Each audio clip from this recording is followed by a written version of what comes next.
Hello and welcome to Take Flight Live with Phoenix Stage Company, an award-winning 100% volunteer community theater organization located in Oakville, Connecticut. I'm Ed Bassett, Executive Director of Phoenix Stage Company, and your host here with Tim Phillips. Hello! Oh, what's this? This is our social distancing curtain, Tim, so that we can stand close together. Oh, okay. Yeah. Also in the room with us today is our techie producer, Michael Calabrese. Hello, Michael. He can't hear us. So we'll say hello. Hello for Michael. And then also our lighting genius, Al Hathaway's in the room. Say hello, Al. Hi, everybody. Tim, why are we dressed like this? Because we are going to be cooking on tonight's show or something like that. You look a little bit like the Swedish chef. Thank you very much. Except you don't have that big giant mustache. Well, and what do you have there? I'm drinking a Black Hog Lager, the sexiest Pilsner since 2016. Thank you. I can never it remember says that. so on the can. Must work. Where's your? You're not having? I'm gonna have coffee today. Al is hooking me up with coffee. Okay, Al, Al, we socially do this distance. Social. Here we go. Look at it. See? Oh, it's an invention. It's a podcast invention. Thank you very much, Al. He was 8 feet away when he did that. That was awesome. Nice.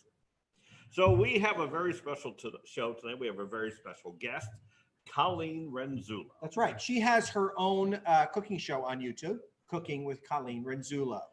She's a longtime Phoenix volunteer and a volunteer with a lot of other theater companies. Many of our viewers know her very well. So we're really excited to have her here with us. Yeah. When we heard that she had this cooking show, it was really exciting. And I went and subscribed to it on YouTube, so you can as well. There'll be a link there so you can connect with her. And we just thought it'd be really fun to have her on. And I think this was as a result, we can ask her when she comes up, but I think this was also a result of COVID-19, that she had all this free time at home and she's been thinking about it and she started doing her own show. Yeah, we'll find out more when we start talking to Colleen. And of course, we're going to play our game. Yes. Yes. Jargon gymnastics. Jargon gymnastics. What language are we working with today, Tim? She is very lucky that she'll be getting 3 words that are Yiddish.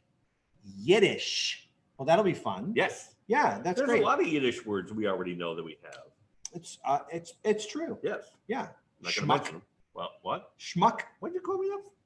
That's see, I'm safe. Yeah, it's really awesome. So a little update on Phoenix Stage Company.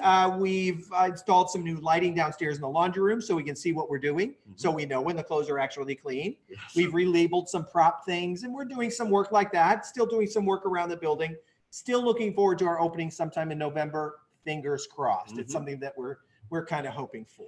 Because everybody all around the state, we're seeing businesses starting to open up. We were just talking off stage before going on the air about June 17th. The state is starting opening up a little bit more of the state. Movie theaters are talking about opening.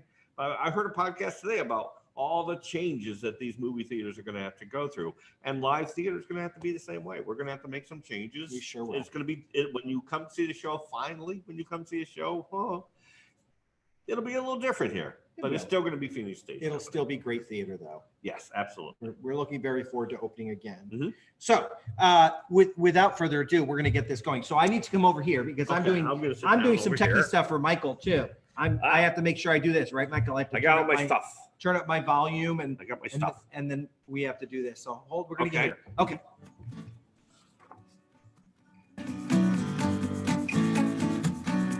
And now, the moment you've all been waiting for, a visit with Colleen Renzullo.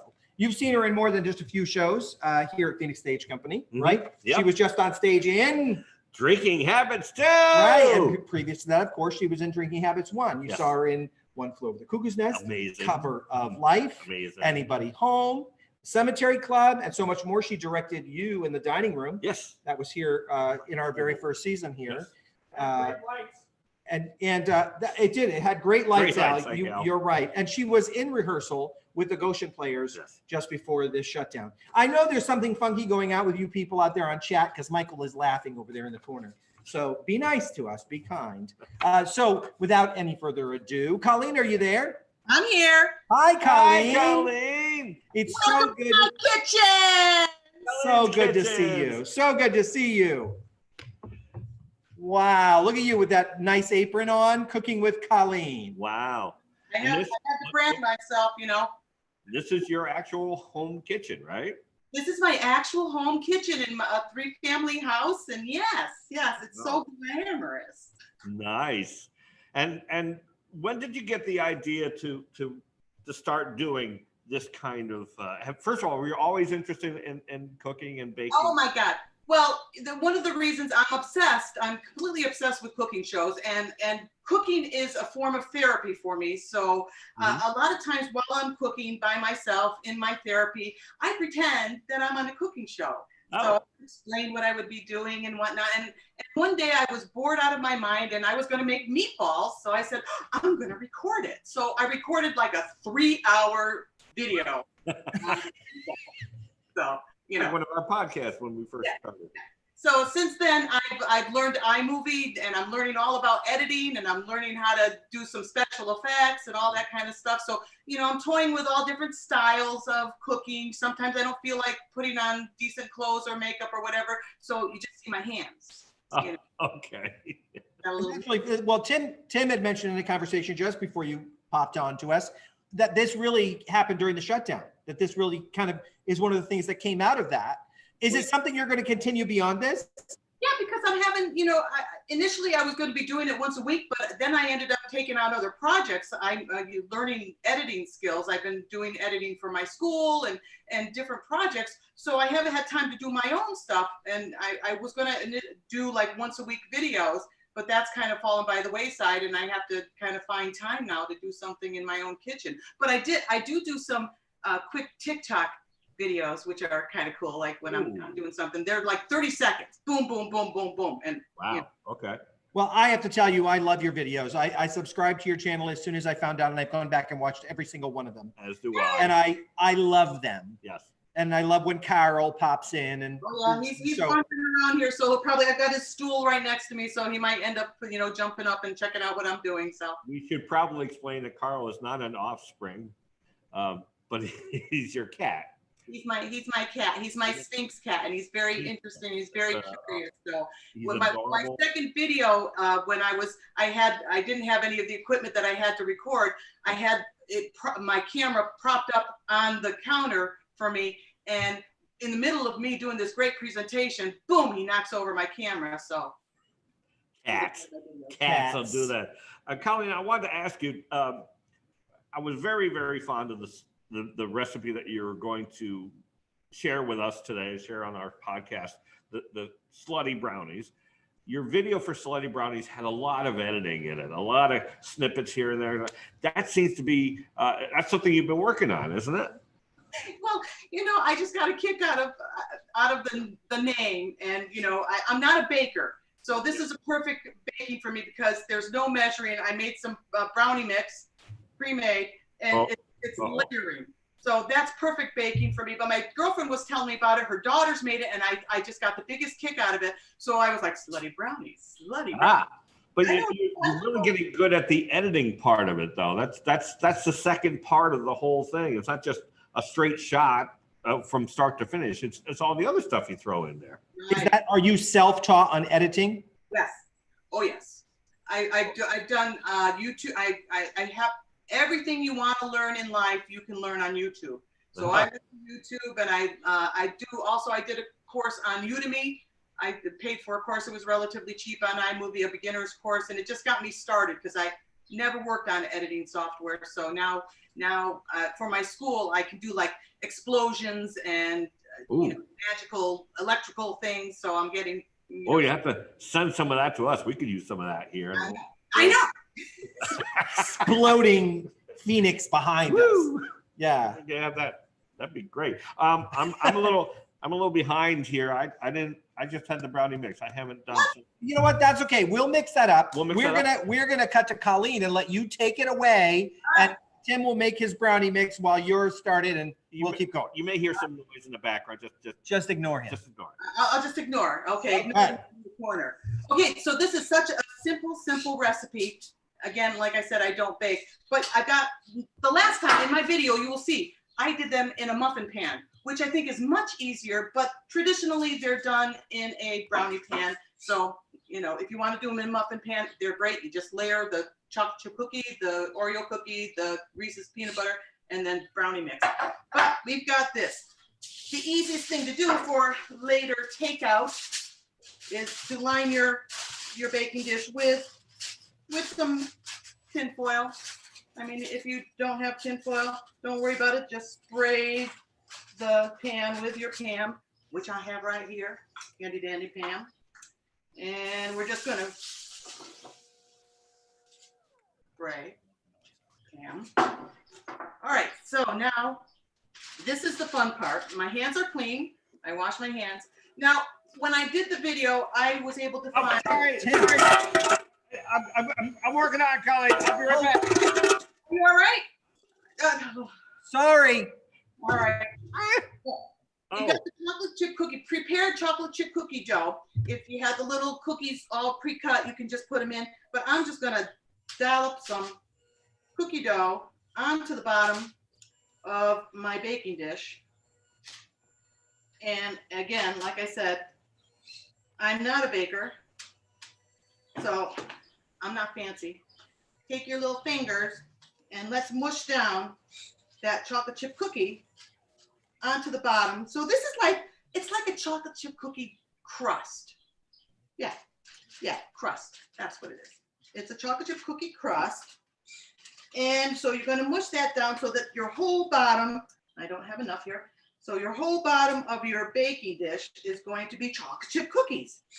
And once you push it down, and it doesn't have to be perfect. As a matter of fact, if there's some holes in there, great, because then the brownie mix will get down in it. So you've got your chocolate chip cookie dough just kind of matted down on the bottom of your baking dish. And because my sink is way off in the other room, I have a handy dandy little bowl of water so that I can clean my hands without leaving the scene. How do you like that? All right. So the next step is to start layering for the Slutty Brownies. First layer, Oreo cookies, or any kind of, you know, dark cookie with, I got the double stuff, of course, because, you know, more is better. I have a question on that. Yeah. Double stuff versus regular. Does it affect the flavor at all to have double stuff or not? I think it's just more of good things, and I like the filling on an Oreo cookie, so that just gives more filling. So I don't think it changes the taste at all. It might be a little bit more decadent, and you know, decadence. Don't they make like different flavor Oreos for holidays? oh. I know, right? So I'm going to just, because you don't have to keep them perfect, I'm just going to place them. Again. So there, second layer, Okay. Oreo cookies. Yep. That's it. That's all you got to do. Now Okay. this next layer is a little bit tricky because, you know, in the muffin tin, it was so much easier. Put the chocolate chip cookie in, you put the Oreo cookie, then you put the Reese's, then you pour it was easy. You didn't have to worry about things falling over. But when things aren't perfectly lined up, they fall over. But it's all going to get cooked and meld together. Anyway, Yeah. I put my Reese's peanut butter cups in the refrigerator because it's a little humid out tonight, and I've got a 350-degree oven. Forgot to tell you that. If you haven't turned on your oven, 350. Turn on your oven. my oven yet. Wait, do we have an oven? No, Tim. It's just a prop. Yeah, it's a prop. It's okay. Okay. What's- What pretend it's 350? All right. So now I'm just going to strategically place the Reese's peanut butter cups. And I got 2 different sizes because my husband went and bought me what I needed, but he didn't buy me enough because I wanted to do a practice run. So I needed more. So Yeah, I was going to ask that question if it mattered if they were snack size or full size. no, because it's all going to melt together. More the merrier. You know, my dad was a diabetic, and he was in the hospital one time getting classes, and his nutritionist told him that the best food he could have in his refrigerator was Reese's peanut butter cups. Real? Well, yeah. Because a peanut butter cup has the essential amount of fatty acids and sugar and protein that he would need. And they have the dark chocolate Reese's They do. I just couldn't get them to stop eating the whole bag. Like, no, have them in your refrigerator so you can have one. So in essence, then, part of the Slutty Brownies is health food. Yes, yes, yes. I'm sold. I'm sold. Okay. It's about this much of the brownie, but I'll take anything I get right now. all right. So we've strategically placed. Doesn't have to be perfect because you're just going to pour the brownie mix over this whole thing and then bake it together, and it's all going to melt together. So this is the best kind of baking, in my opinion, because I don't have flour all over the place, which is typically how I bake. I just make a terrible mess when I do that. And the problem that I have with baking is that I have to measure, and I'm a cook, and I've been cooking for years. I come from a long line of really, really, really good cooks, and none of them measured. And that was another reason why I wanted to do the video too, Ed. My first video was, I thought about my great-grandmother and my grandmother and my mother's recipes. And I thought, oh, how wonderful if we had this technology when they were alive, because they never wrote down their recipes.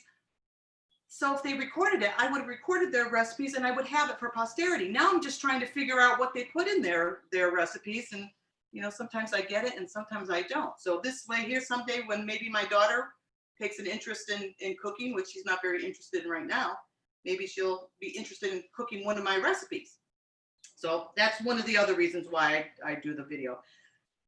All right, so I've got my handy dandy little measuring cup that has a little spout on it. So this makes for easy pouring. My other one, I did it in a bowl and it wasn't so easy to pour it in. So you're going to take your prepared brownie mix and just pour it over the top. Get it around the edges first. So I'm going around the outside first, then the inside. And it's all, when it bakes, it's all going to puff up and take up all the room. It's, you know, it's almost like peanut butter lava cakes in some parts of it. So we're going to put all that. Oh, you know what? I'm going to get a spatula. Oh, my spatula's right here. Because you have to get every little bit of the goodness that's in this bowl. And this was, you know, for a while there, it was difficult to find brownie mix or cake mix or flour. You know, when everybody was buying up all these weird things. So when I first made it, the recipe that I made on my video, it was some kind of like health food kind of brownie. So it came out a little dry. So I'm really looking forward to this brownie mix because it's dark chocolate. It's a dark chocolate brownie mix. And I thought I could be even more decadent and put chocolate chips in brownie mix, but I said no. I mean, as it is, they're going to hitch us up to insulin as it is, but. So espresso chips are my favorite. Oh, now you've given me an idea. Espresso chips with peanut butter and chocolate and Oreo cookies. Oh my goodness. I think that might be the next one. Where do you find yours? Lori Poulin's Kitchen. Ah. I've never actually bought any myself, but Lori Poulin has them in her kitchen, so I just eat them there. All right, so I'm gonna have to ask Lori where she gets her. All right, so we have poured it over. Let's see. No. Oh. Mm. You can still see the peanut butter cups, but like I said, when you cook it, it's all going to puff up.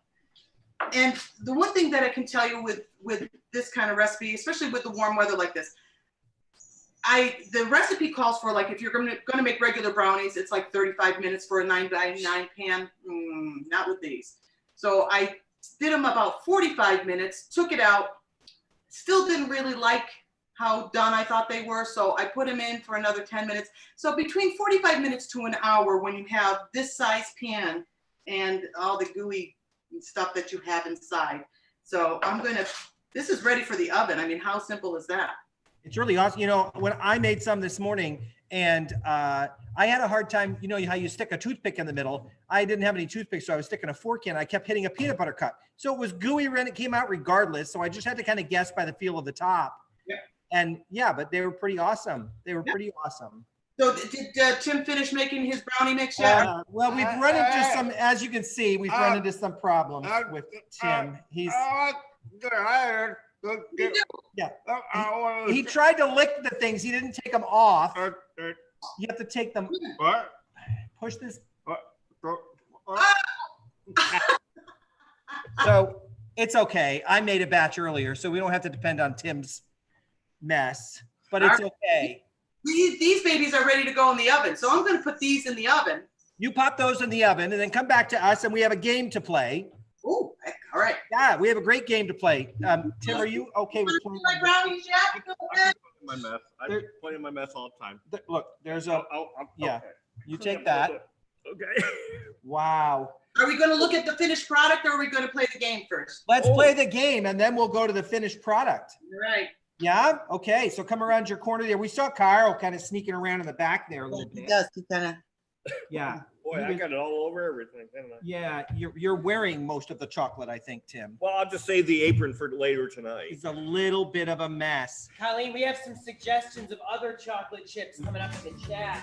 Peanut butter chips, white chocolate chips.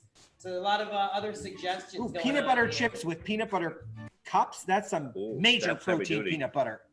Yes. See, then that would be the real healthy Slutty Brownie. Right. That's the really healthy ones. But when they come out, because they come out like a lava cake, you got to, I'm thinking there's two ways to eat these brownies. There's warm right out of the oven, where you put it in a bowl and it kind of oozes. Then you get some vanilla ice cream. You throw some vanilla ice cream on top. Oh my God. Or what I did, because it's so warm out today, I put it in the refrigerator. So God only knows whether I'll be able to hack into it when I take it out of the refrigerator. Maybe I should take it out of the refrigerator now. You can always zap it a little bit with the microwave too. That'll remelt some things, Or right? a chainsaw would I'm probably. just going to take it out of the refrigerator real quick. Okay, Okay, you take you that do that. out. And while she's doing that, we're going to introduce our game. Don't throw any more chocolate around. It's okay. All right. So this game is called Jargon Gymnastics. Stretch your mind And your tongue. and your tongue. Yeah, so you're playing, Colleen, for yourself and a subscriber that you don't know yet. All right. So Tim has worked very, very hard. You have chocolate all over your face. And so Okay. he's going to give you the words and some choices for definitions. Tim, are you ready? Yes, as we mentioned, your language, if you will, is Yiddish, Okay. which we talked about. There's a lot of Yiddish words in our everyday vocabulary. These three, probably not so much. So what we're going to do is we'll give you the word and then three possible definitions. Get 2 out of 3 right, you win the prize, including. Ooh, we're not supposed to tell him Okay, yet. a prize. A prize. Okay, so here's your first word. Nebish. Nebish.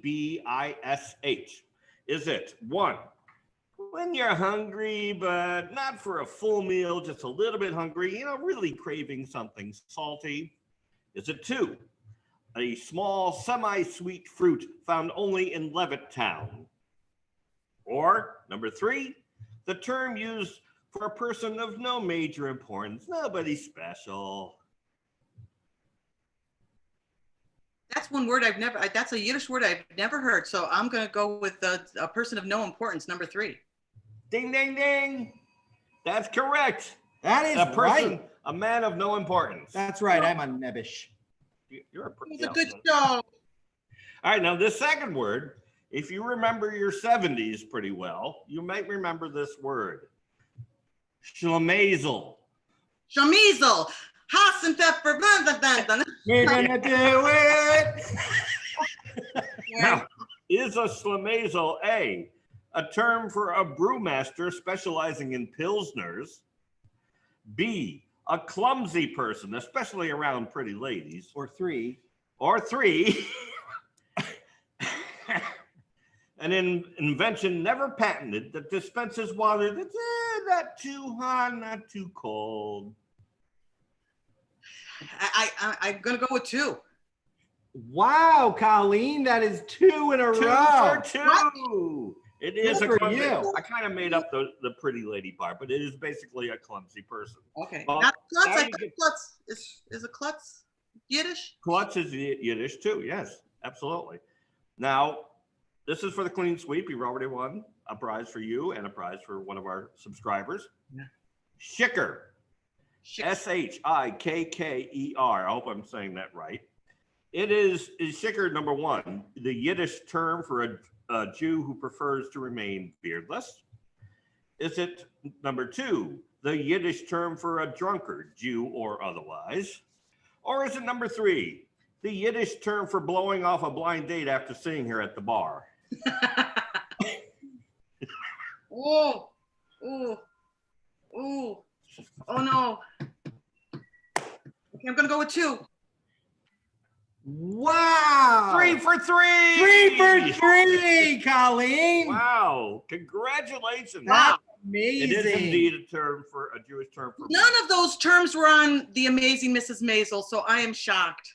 Well, Yeah. to see, that's just as well. Then we really worked your brain today. It's true. So- It's true. Colleen, you have to pick a number between 2 and 15. Okay, 13. Number 13.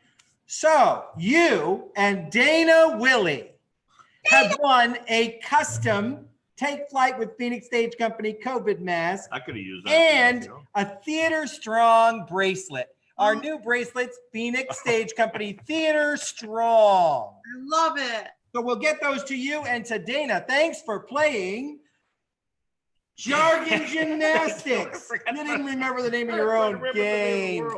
That's crazy. So Colleen, let's see your finished product now. All right, I'll get mine. You get ours, and I'll just. we'll go back to the kitchen view. We'll go back to the Okay, kitchen chair. All right. You're so All right. versatile. Oh, I love it. Look at my big brownies. You know, some people like their people with have big brownies. Here we gotta see if Carl. Carl's making an appearance. Hello, Carl. He's usually right here watching me when I do it. So I kept the tin foil on. But here we go. Let's compare. Oh, you cut yours. See, I didn't cut mine. Yeah. I did. See, I this is cut where it them. exploded. This is where I got the little bit of the lava cake thing. So I'm really, yeah. I wonder if I could cut into it. Hold on, let me go get a knife. Yeah, they came out. We've been chomping at the bit to They're try quite these. thick and gooey. You can see the cookie on the bottom. And you can see a little bit of the peanut butter cup in there. It's pretty amazing.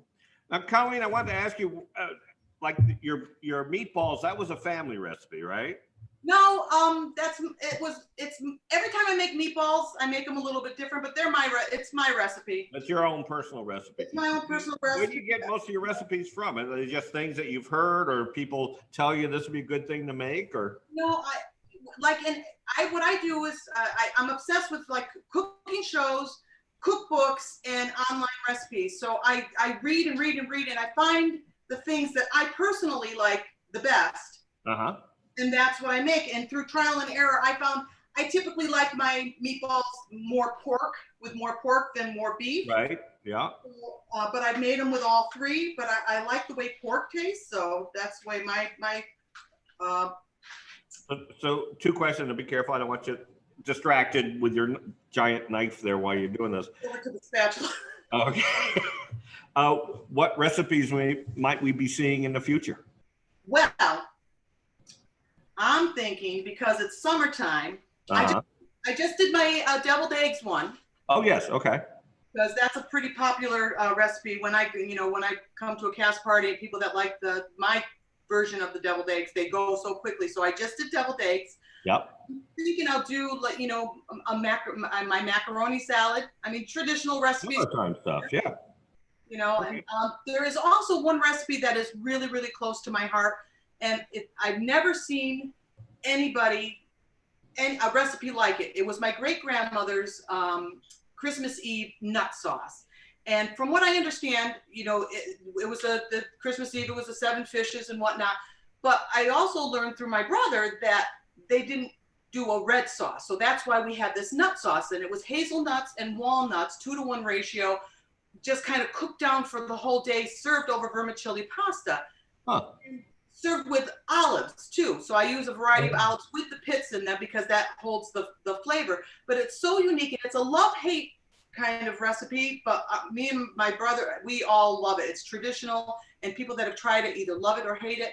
So I want to do that to honor my great-grandmother. I want to do that. but I haven't perfected it because when she made it for like 100 people. I mean, we had family that came in, so she made a vat of it. Well, let me ask you, did she have a recipe or did she just make it from heart all the time? I have from heart, yeah. Oh, yeah.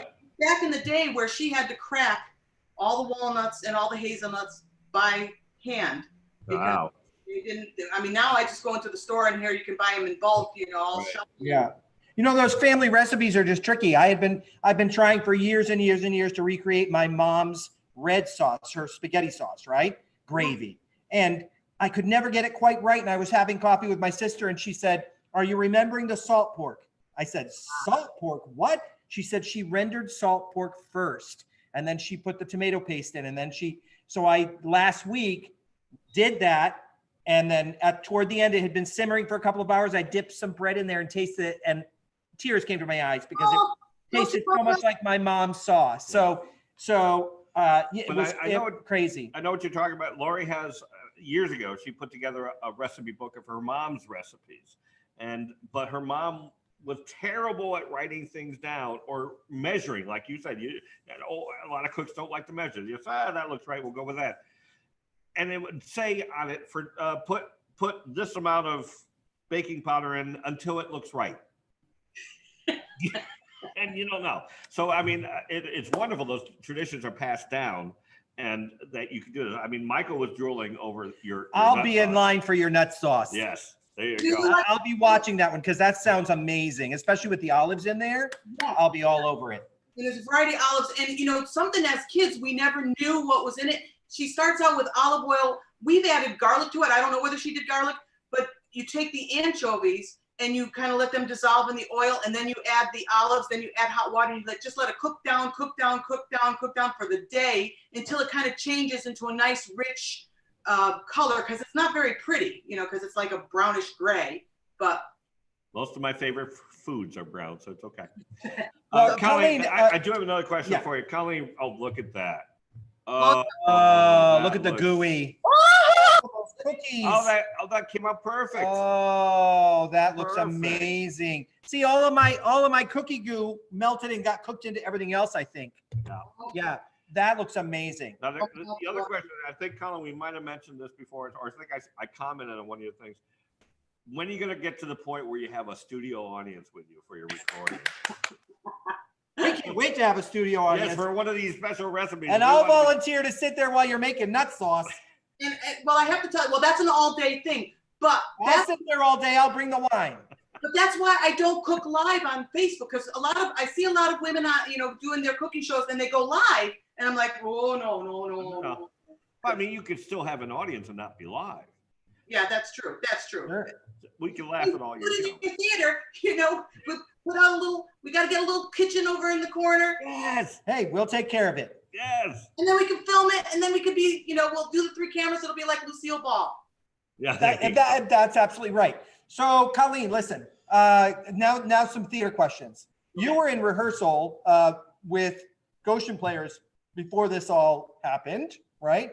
For Lost in Yonkers, one of my favorite shows of all time.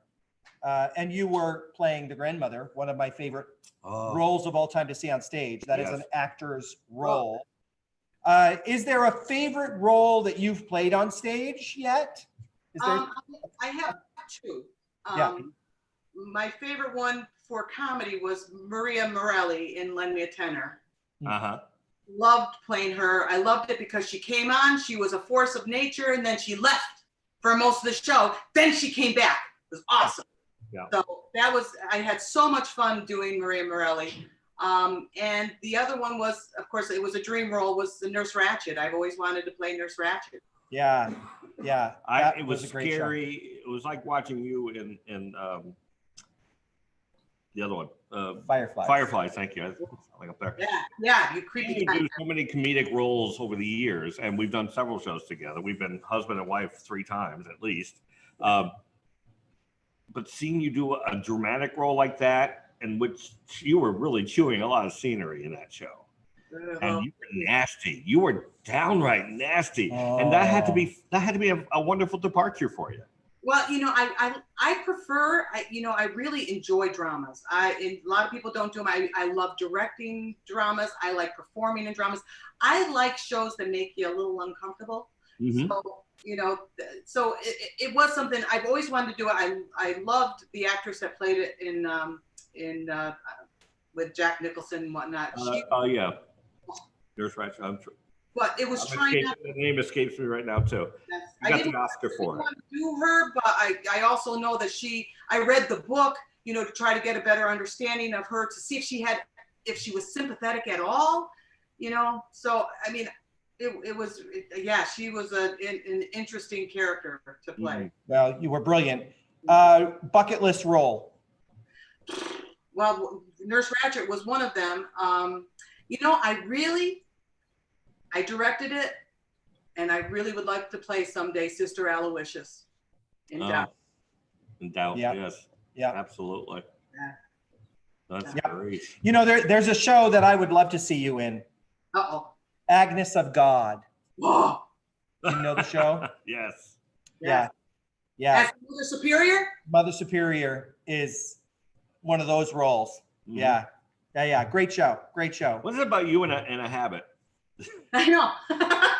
So important in my character, Well, you know what? There's one habit that she has that we absolutely love, and that's cooking. Nice segue. Oh, that was good. Cooking with Colleen Renzullo. Make sure that you subscribe to her YouTube channel. There's a link that you can follow to that down below the screen. Please subscribe to her channel. Watch everything she does. The It's food is amazing. great. She's beautiful. You get to see Carol. Yeah. Oh, and maybe Gordy. Every once in a while you get to see Gordy, but usually you hear Gordy in the other room screaming because he's a bird and he just doesn't like Okay. it. Yeah, Again, I'm not a glad child. that you clarified. It's a bird and not a child locked in the other room.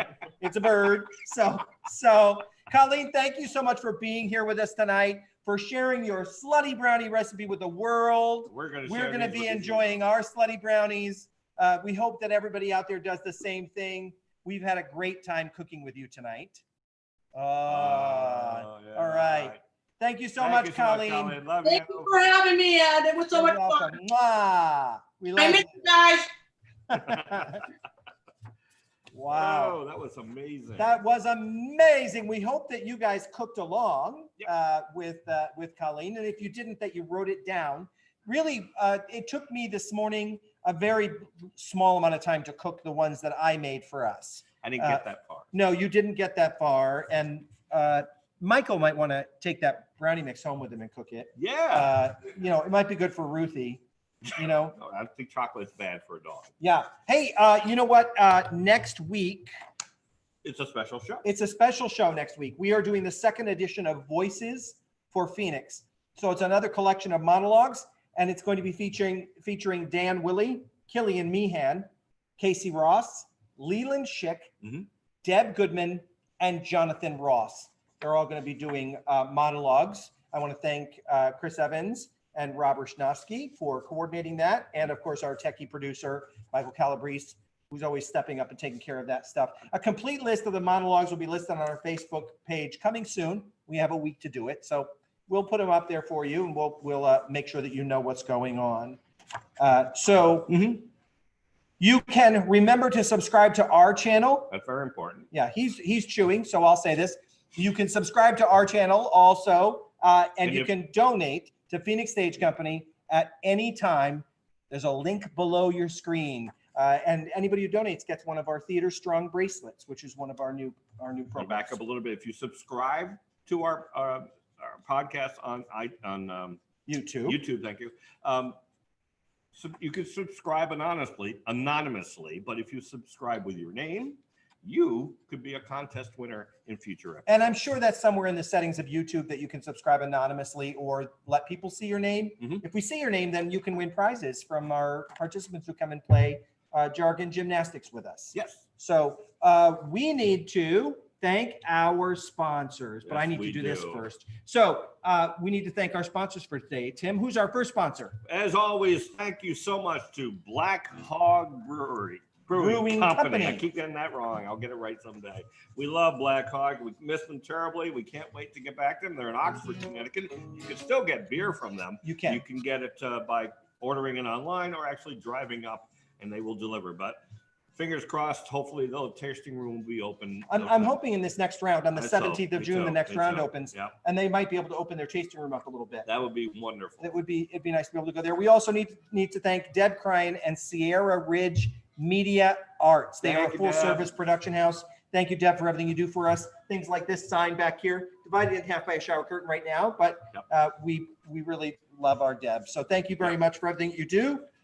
We need to also thank our guest, Colleen Renzullo, Cooking with Colleen. What a fun show. It was great. So thank you so much to her, our tech producer, Michael Calabrese, our lighting genius, Al Hathaway, who delivered the coffee with his And social distancing drive-through poll. Another Al Hathaway invention. That's true. We also need to thank Sharon Hauk for all of her graphics design work for us. She makes all of our slides and stuff, and we really appreciate all the work that she does for us. So thank you very much, Sharon.